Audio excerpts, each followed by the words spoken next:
Hello there, YouTube. Devin here again. Sorry I haven't made a video in so long. I've been busy dealing with a whole bunch of financial issues and stuff in my life right now. I'm looking to buy a house and everything like that.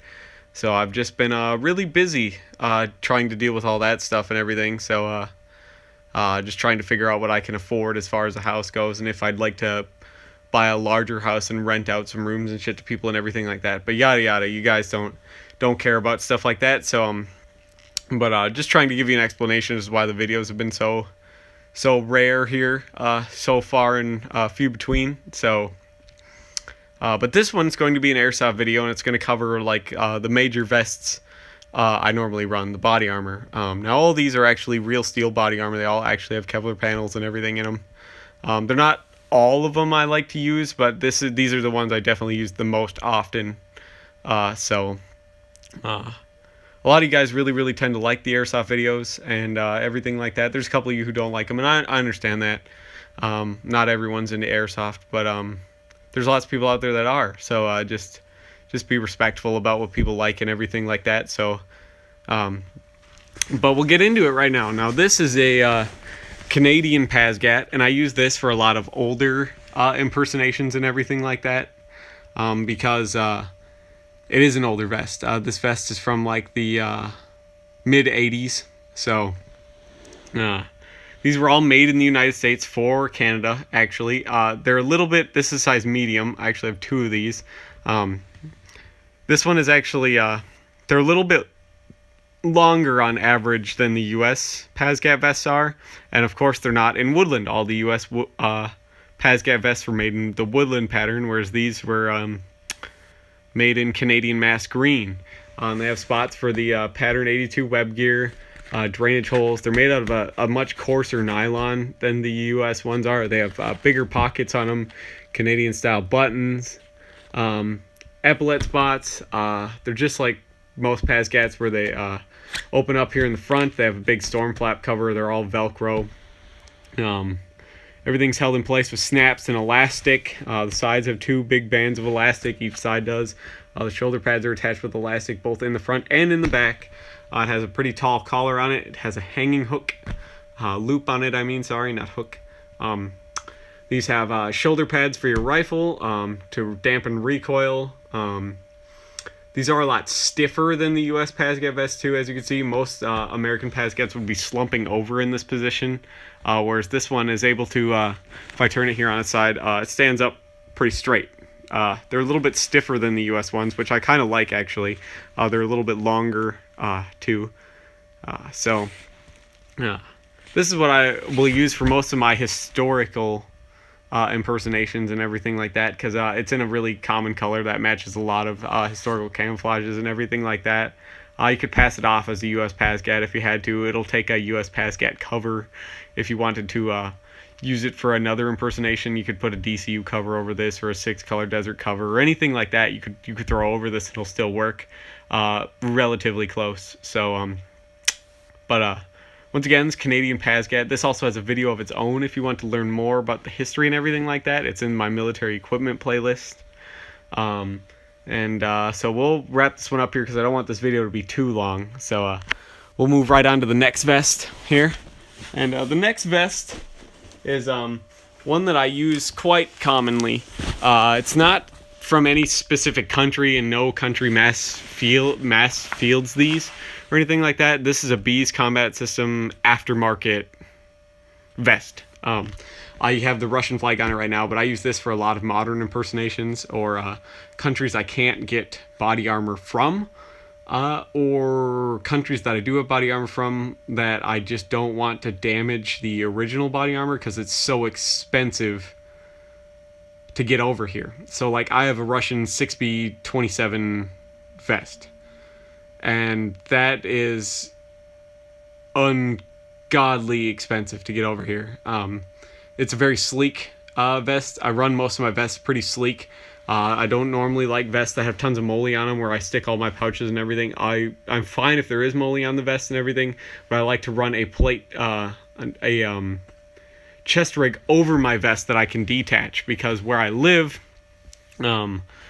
wearing your body armor, taking it on and off every time you want to take a break kind of sucks. So if you can take most of the weight off of your vest without having to take your vest off, it's a lot nicer, and it's just less stuff you have to, sure, it's one more thing you have to keep track of and everything like that, but then also if it gets really, really hot too, I can wear just my chest rig and have all of my stuff without having to keep the extra heat retention and the extra weight of this. If it gets really hot in the summer, I could wear just the chest rig. It gives me options, it gives me flexibility. Or if I'm just relaxing, I could take my chest rig off and leave my vest on, and still have that support and everything I need, and it's just a lot easier to get back into it too. Especially in the winter as well. I normally wear my vest as part of my insulation. I factor this in as insulation when I'm playing in the winter and in the spring and the fall. So oftentimes I like to get all the extra mags and my dump pouches and everything off like that. But I like to keep this on because it's providing heat in the winter. So I don't want to necessarily carry all the weight, but I like the heat that this provides and everything like that. Because if any of you who have worn body armor know that when you wear it for long periods of time, they tend to get really, really, really, really fucking hot.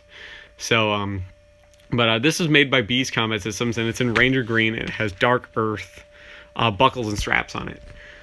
So it's a very, very neutral colored vest. It's mostly gray, it looks like. So it goes well with everything. It's kind of a gray-green. Blends with most camouflages quite well. It takes size medium, and it just takes US IOTV or IMTV plates. So just two big front and one big front panel, one big back panel. You get them in there via those big Velcro straps that run all the way across the back, and then they have little squares of Velcro that are on the panels that hold everything in place so nothing moves around, and works quite well. This vest is something I'm not afraid to beat up on. It's very slim and everything like that. Bees Combat Systems will make you a vest in any camouflage pattern you want, and any combinations of straps and buckles or whatever. Even if they don't have it on their website, you can buy your own, just set of 1,000 denier or 500 denier nylon, just a couple yards of it, and you can send it to them with the straps and the buckles you want, and they'll assemble it to whatever panels you can commonly get in the United States, which would be IOTV panels, OTV panels, Balks cut panels, stuff like that. They can make you a vest that will hold those and whatever size plate you want. This is a plate carrier. It doesn't have plates in it right now. But all the vests after that Canadian vest are going to be actual plate carriers and actual Kevlar and stuff in them. So only one of the vests will have actual plates in it though, because I don't normally run plates when I'm playing Airsoft because you don't need to. So, but this is a vest I use for a lot of modern countries that I can't get body armor for, or I just don't want to damage the body armor I do have, just because of how expensive it would be to replace. And this is something I could beat up on really easy and not really care about if it gets too damaged or too dirty or anything like that. So we'll move right on to the next one here. Now the next one has also had its own video before, and this is my OTV in Coyote Brown. Now, the OTV was used after the pasgt, but before the IOTV. So this is kind of right in between the pasgt and the IOTV. The IOTV being a poncho style, the pasgt not being able to have plates, but still a jacket style. This is a jacket style that can have plates. So just like the pasgt, it opens up in the front like a jacket. It's held in place with snaps and Velcro. That's what that big flap is. It has two cut in half, so two front panels that make up each side and one large back panel, whereas if you just saw the Russian one there, that uses the same panels that would have replaced this vest. So it's just one big front one and one big back one. So this was used for a number of years. The military fielded these until 2013. You could find these. They're still used in a lot of training and stuff like that because these are still around. These came out in the mid-2000s, I believe. Late 90s, probably early 2000s, actually. You could probably start seeing some examples of these. Most of them were made in woodland. The Marine Corps and the Navy used the Coyote Brown. I like the Coyote Brown a lot more because it's a good accent color for a lot of the camouflage patterns I run. Whereas, the Air Force and the Army and everybody used the woodland ones. So that doesn't blend well with my Russian camouflage. It doesn't blend well with multicam. or anything like that. So this is a good accent color for the camouflage patterns I run. It's also a very neutral color, so it works well in both summer, winter, spring, and fall, all year round. So you'll see a lot of my accent colors on my stuff being coyote brown and ranger green, because they work so well in my environment, and they're pretty common and easy to get colors. So whereas you have to pay royalties for anything that you buy that's multicam, that's why multicam stuff is way more expensive than other things, because they have to pay royalties to the to Cry Precision, who owns the rights to multicam. So this vest has some external upgrades on it. It has the side plate pockets. These don't normally come with slide plate pockets. And it has the tap panel on it, which is held in place with these buckles. It just holds all my magazines, and it has an admin pouch behind it. So that way I can take it off. It's just a couple clips, and I can take it off, because I like to run a pretty slick loadout when I don't need to have all my magazines and stuff. I don't need to carry all that extra weight.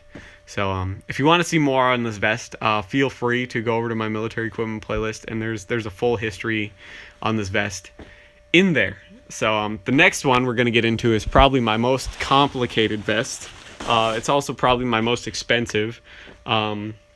And I run it a little bit different because I kind of have to, because this vest is designed to fulfill one specific purpose, so I don't use this one very often. But this is my real steel vest. This one has the plates in it. This one has the Kevlar panels. This one has everything on it to go out real steel shooting, or if there was an emergency or something, or World War III was to break out tomorrow, this is what I'd put on, because has everything in it ready to go. So I use this when I go and actually shoot my AR. I use this when I actually go out handgun shooting and stuff like that. If I'm trying to do the whole tactical handgun shooting and thing like that, this is what I use. And this is my Tier Tactical lightweight assault system. I like this plate carrier over a lot of other vests because it's so wide open. The neck hole is way larger. The armpit holes and everything are way larger. It still provides a really great amount of coverage, but it gives you more ventilation. It's got foam ridges and channels sewn into it for better ventilation and moisture wicking. It's entirely fire resistant. It's made out of PV nylon, which is where they take 500 nylon and they bond it to Kevlar to make it 10 times more abrasion resistant than just the nylon. This has my dump pouch on it right here. Blue Force Gear collapsible dump pouch. I can hold, right now this vest is set up to hold 1, 2, 3, 4, 5, 6, 7, 8, 9 mags. This would normally hold my Leatherman Mutt or my E-tool. This is where my rifle would go, my sling. This is my quick panel here. My rifle has a pin on the buffer tube stock that would slide right in here. It acts as my sling without having to deal with the actual sling. It's a lot easier to translate between right and left shoulders, left-handed shooting, without having to fight your sling. It's got my name on it. It's got IR panels. It's got friend or foe finders up there. It's got my medical scissors. It's got my admin pouch. I'd keep all my tiny little rinky-dink stuff in it. Keep a bottle of gun oil, little tiny screwdrivers and stuff I normally keep in there. It's got something down here to hook my gloves on, or anything else I'd want to put on there. I run the sides pretty low profile, so my arms can hang down and everything, so it's easier to sleep during quiet parts. This is quick release, as you can see by the brown little thing right here. Instead of like the IOTV, if any of you are familiar with the IOTV or the IMTV, those have 2 wires on them. One's longer than the other, and they route through little parts so that you can break away the vest. This is just one big long cable that does the same thing. Just snakes around the back of the vest. So it doesn't come out as easy as the IOTV ones, but it's still pretty convenient. Now we'll switch over to the back. This is where my radio goes. It holds a PRC 152. I have a PRC 152. It has the big long trifold antenna on it, and it's pretty much just a gigantic walkie-talkie. It's got huge miles of range and everything like that. It's really unnecessary for playing airsoft, but I like the PRC 152 interface, so I just got a pouch for that. This is my hydration carrier. Holds a 50-ounce Camelback bladder, just multicam hydration carrier standard. This holds my axe. I have a hatchet in here. See if I can get it out. If it wants to be okay here with letting me take it out on camera. So my axe is a Hardcore Hardware Australia combat axe. It is very fucking sharp. I could shave with it. It's made out of D2 tool steel, so it'll never wear out or anything. It's got multicam G10 grips on it and everything, and it's in a plastic, nylon covered plastic sheath. It's held in place with both Velcro and snap, so it's not going to come undone. I've used that for camping. I've used it for cutting firewood and everything. You could use it in a medical emergency if you needed to, because it's that sharp. Lots of other stuff like that. This is my medical pouch right here. Right now it's currently empty because I have to replace everything in it. But it has the quick removable thing in there, just like a US IFAC. It's got an external pouch to hold 2 tourniquets. It's got an internal pouch to hold the tourniquets. You could hold 3 tourniquets if you have to. You could hold rubber gloves. You could hold Israeli bandages. You could hold everything you would need to on this vest. So this is one that I use strictly for milsim or for real steel. The other ones I use much more common because this vest is more of a bit excessive for what I need for airsoft, to be honest. I'm all for being historically accurate and trying to portray, accurate and real steel kind of stuff when I play, because I do like to play milsim, but I don't necessarily need all of this to be carrying a full medical pouch and, to actually have a military radio and, the full-on, 3-pound hatchet. You don't need that stuff in an airsoft battle. So this is something I don't wear airsofting a lot unless I'm going to go out and play in, some massive event where it's, 2 days of you can't leave the field. Like Milsim West. When I went out and did Milsim West, this would be the thing to bring to that. Because it has everything you would need. And even then, some of the stuff on here would probably be excess for that, too. But this will pretty much cover my body armor, the 4 main vests that I use. Hopefully you guys liked this video. If you have any questions on where to get any of this stuff, or any preferences that you see that are a little bit different that I do than you do, or if you want any suggestions on how to run things, feel free to message me and I can give you some helpful pointers and stuff like that. If you have any questions on any of this gear as to what it is, I'll let you, I'll help you out in the comments if or anything like that. But I'll try to keep this video here under 20 minutes. Thank you so much for watching. Thank you so much for bearing with me on the spaced out of the videos and stuff like that between work and everything else I'm trying to deal with now that it's spring. The videos are going to be a little bit more spaced out, and again, I'm really sorry for that. But thank you so much for watching still. Hopefully you guys like this video. Hopefully you guys continue to give me good feedback. We're over 120 subscribers, which is awesome. I love you guys so much. This channel's really taken off, and for the most part, you guys are very, very nice to each other. You're very, very nice to me, and I couldn't be happier with it. So thank you so much. Thank you for watching. Once again, I'll be happy to answer any questions you guys have in the comments, and I'll try to get back to you as fast as I can. And hopefully I see all you guys in the next video. Bye.